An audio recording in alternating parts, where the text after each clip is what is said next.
আসন্ন ঈদুল আজহা উপলক্ষে টানা 10 দিনের ছুটি ঘোষণা করে প্রজ্ঞাপন জারি করেছে সরকার। বুধবার 7ই মে জনপ্রশাসন মন্ত্রণালয় থেকে এ সংক্রান্ত প্রজ্ঞাপন জারি করা হয়েছে।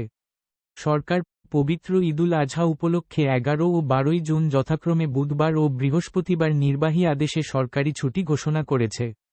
পাশাপাশি দাপ্তরিক কার্যক্রমের স্বার্থে 17ই মে শনিবার ও 24শে মে শনিবার অফিস খোলা রাখার সিদ্ধান্ত নেওয়া হয়েছে। ছুটিকালীন সময়ে সকল সরকারি, আধা সরকারি, স্বায়ত্তশাসিত, আধা স্বায়ত্তশাসিত এবং বেসরকারি অফিস বন্ধ থাকবে। তবে উল্লিখিত 2 দিন 17 ও 24শে মে সব অফিস খোলা থাকবে।